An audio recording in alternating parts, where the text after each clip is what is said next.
Do you ever feel constrained, like you just can't be yourself? Maybe you feel like you're always walking on eggshells due to not being politically correct like you should. Given today's shifts and changes, you will have a better understanding of how to be a nonconformist in a conforming world by the end of this video.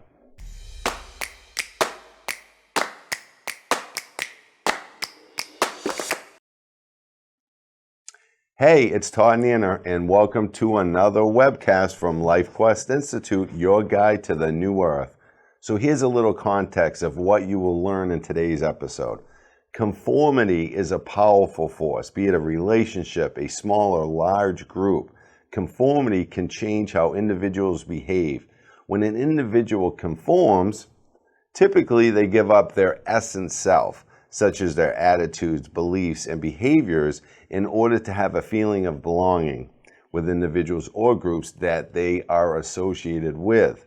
As we begin the process of co-creating the new earth, there will be many challenging times, right? Very challenging. Absolutely. I mean, how do we bring the old into the new? Right, Because right. we're just, typically you just keep, patterns, it's all about patterns, so patterns Yes. repeat. So if we do what we've always done, of course that's the end. Definition of insanity. Right, and so we're going to get what we always got, and Right. so we're not going to create no new earth, we're going to create a same old Right. earth.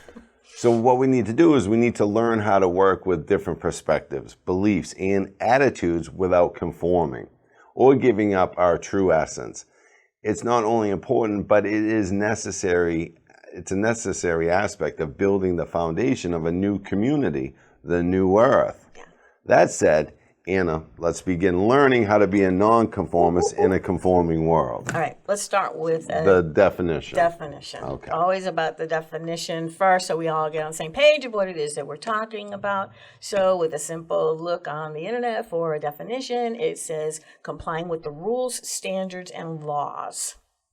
Let me rephrase that. Apparent rules, standards, or laws. Whose rules? Right. Right.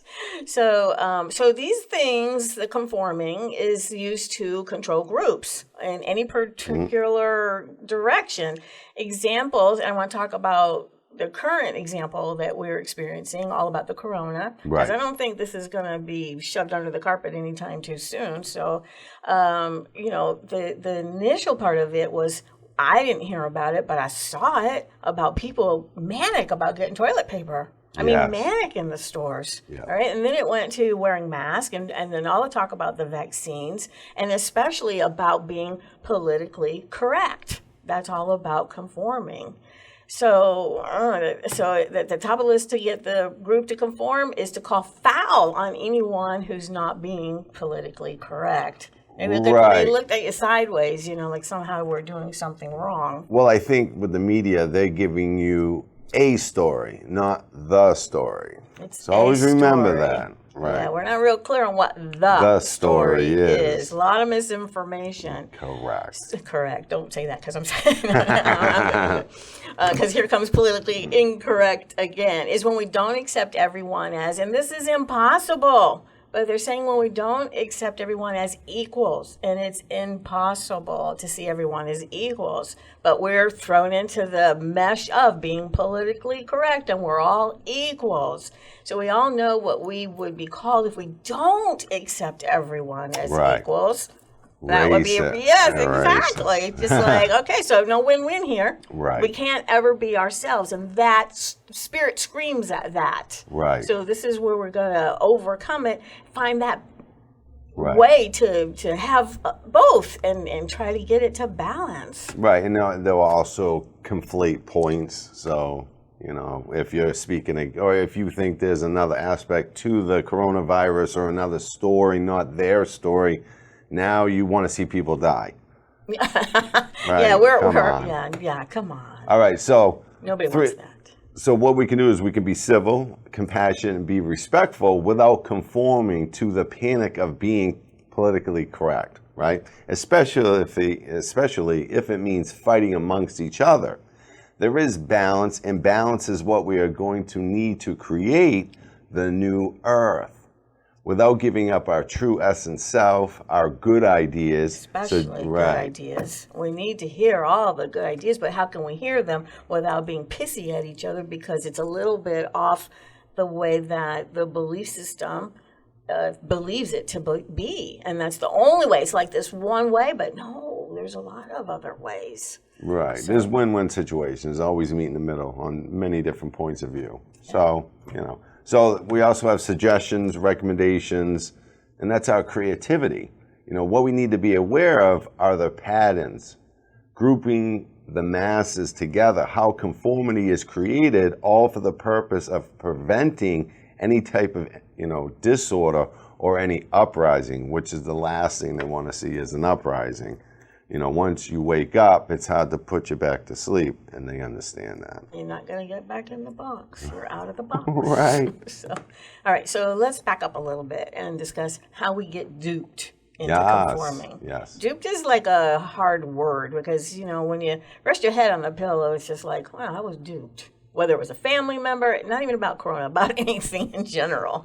How were we duped? Yes. So mostly while growing up, though, it does affect humans of all ages. So if it affects all ages, it started here, so we take it with us, which I discussed a few moments ago.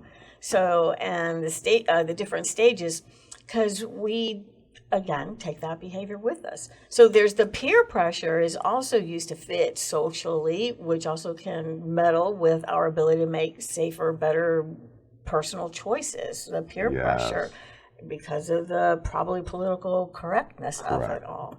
So conforming is not always a bad thing. Examples would be like when we're driving a car. So if we're following the rules, we save ourselves from getting smashed up instead of just saying we want to do anything we want. Right. So there is, like you said, there's a balance somewhere in here, but we've got to be able to take that hard position of sharing what your views are and be misunderstood, get clarity, ask for more information, and have genuine conversations without the emotion. Right, and listen, and listen to your intuition.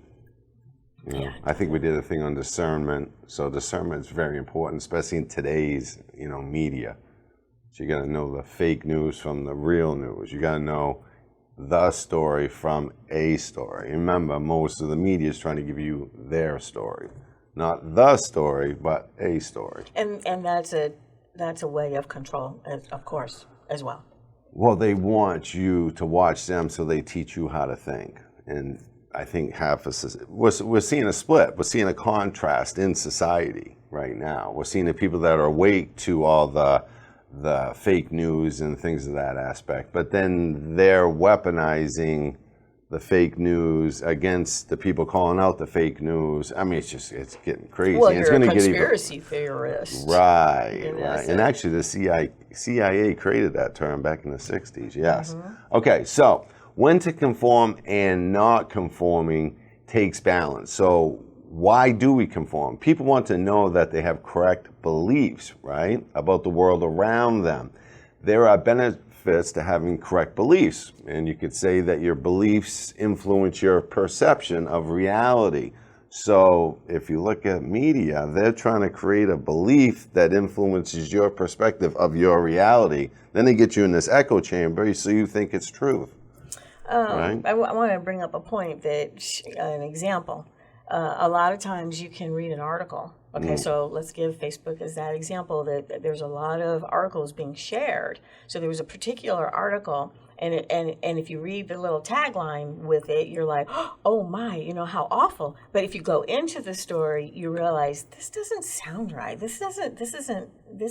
They're telling me a story, but I'm not getting the truth. And so if you take a moment and research what kind of organization is creating that story, then you're like, yeah, no, this is a story, not the story. Or they're giving you a story, but it's coming from an anonymous source. So who's the source, right? If it's anonymous, can you really believe that? Well, it's a perspective. Correct. So that's not all bad, but that's when you got to decide, is the story, it's a story, right? Not and the. it's not the story. Now I'm not interested in researching what the story is in this particular instance. Sometimes I very much am. But what you mentioned ago is they're trying to get us to they're trying to teach us how to think. Correct. So then we dismiss thinking whatsoever. We don't think. We don't take our own mental gymnastics efforts to go and just to go, wait, something's not right about that. Right. And then we start collecting our story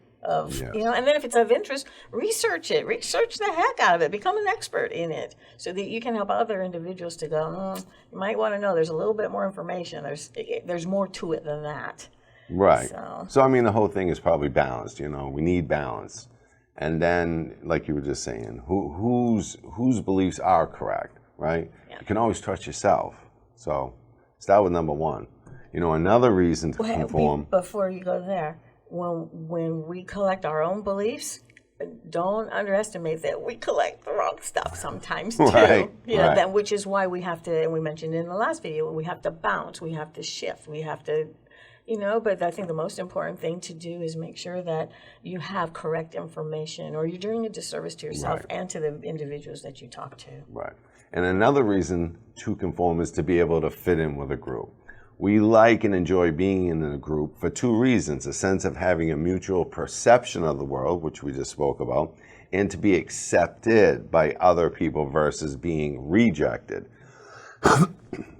And they, and every time we say they, the powers that be, always want us fighting. That's what what is it? It's a type of politics, ideological politics, and isms, where racism and misogynism and all that fashion, not fashion. This isn't even words that we would have in our own vocabulary. They're just spoon and shoveling it down our throats. And when I say they, I want to talk about them as they. They are, to me, the controllers. And put in the label that you want, but it's for controlling, to conform. Right. And they've been, and I think we'll do... we are going to do a video on that, a webcast, I think, in a couple of weeks about the controllers and how long the controllers have been here since the beginning of time, and how they're being unseated now, and they don't want to be unseated, so they're pulling out all the stops right now. So I think over the next, probably till the election here in the United States, we're going to see a lot more contrast come out, and you're going to be able to see more. Like, if you don't see it yet, you don't see the deception, it's going to get more contrasted, because don't forget, they're not going to give up. They're going to keep pushing forward. And the contrast is going to get so unbelievable that you will be able to choose, right from wrong. Because it's not, in here in the United States, it's not right versus left. It's tyranny versus freedom. Yeah. And the key word again, what we mentioned was, we'll see how we've been duped. For a long period of time. Right. So to start speaking of probably more spiritual stuff, with the beliefs, I think like how we're in the metaphysics, we're into the mystery teachings and all that. And to us, it's pretty, we're kind of puzzled by others around us that are oblivious to the inner world of spirituality, or your imagination, or metaphysics, or the mystery teachings of Egypt. They were a very high level society, and what did they know, and why is all that buried, right? So I think my whole life, past 25 years, same with you, we really dug into the inner workings of reality, and that's where they don't want you to go and look at. And that's another area, not just the fake news, but also delving deeper into spirituality. Well, it's been hidden, right? So we've got to dig it up. So, and to dig it up, like it, don't like it, but at least there's something else going on. It's a good thing. Right, and I think society too, I think Darwinism, Charles Darwin, who, that literally took a lot of people when that came out. And that is, when you grow up, you go to Sunday school. Like, I didn't go to church after Sunday school, but I did go to Sunday school. I am a Protestant. I think you're a Catholic, right? And you learn about the Bible and all that, but when you get into school, you start learning about evolution and Charles Darwin, and then you're like, wait a minute, that's conflicting with my other beliefs. So, oh, that's all garbage. The Bible, that's just a bunch of tales and stories. And that's all, right? That's the genius of the controllers, what they have done there, because you could be an extremely intelligent person and come to that fork in the road and go, wait a minute, my science teacher's saying this, this, and this, but I learned this back when I was a kid in school. Oh, he's got to be right because he's school, he's a teacher, he's an authority figure in my life. And that got so many people to move into atheism. Yeah, it's a constant conflict within your mind.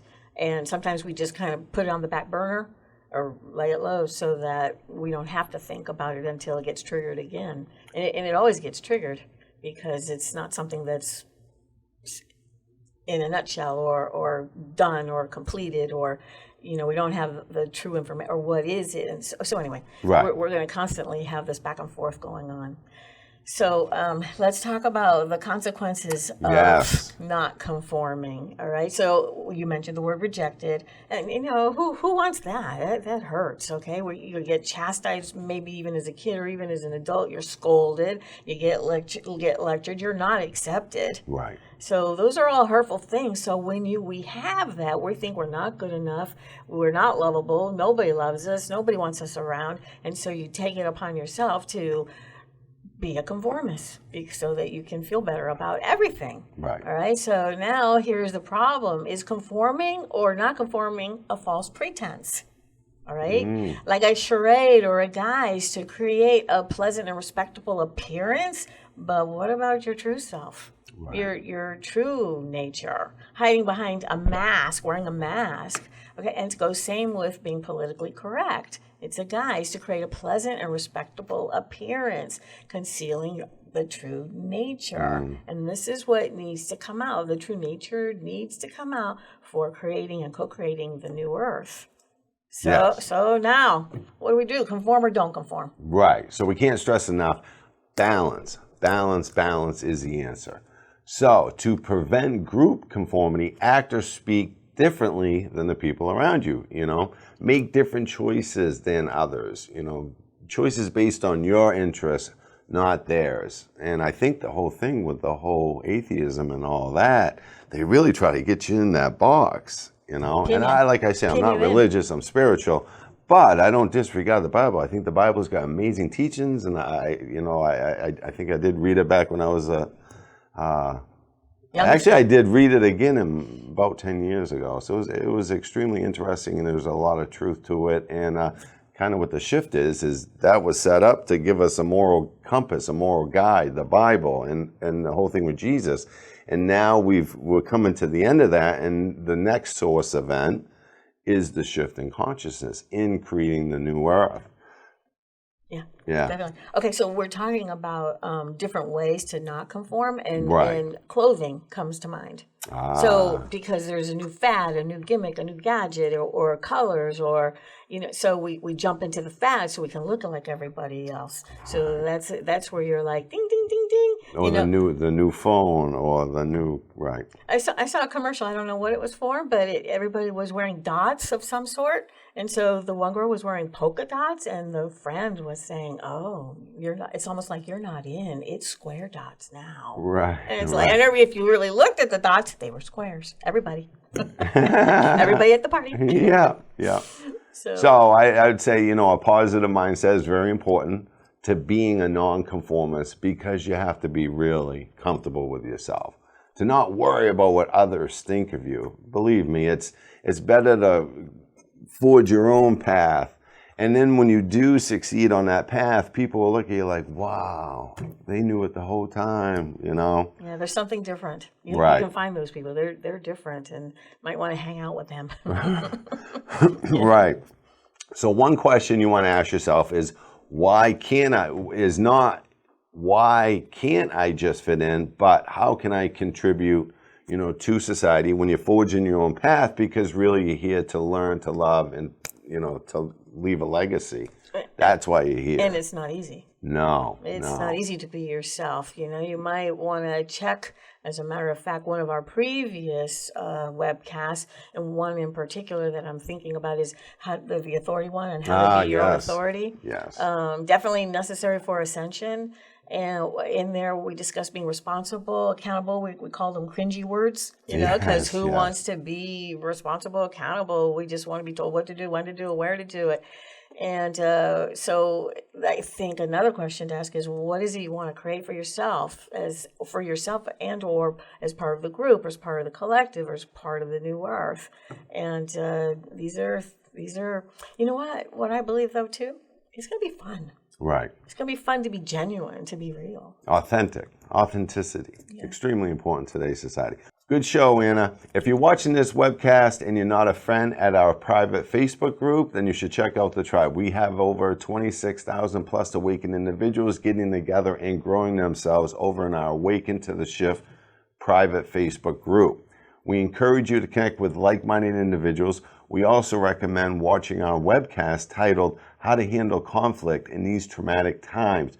For those times when you are expressing your views, showing and sharing the light, and conflict develops. You may just be the person who can show the way without the added emotions. Chances are many of your friends and family could use some new tools and direction on how to better cope with life challenges they are experiencing too. So be sure to share this webcast. If you find this webcast to be valuable and would like to find out about our other webcasts, be sure to go to LifeQuestInstitute.com. Any last words, Anna? Always. And feel this difference. Instead of having a great day or have a great day, create a great day.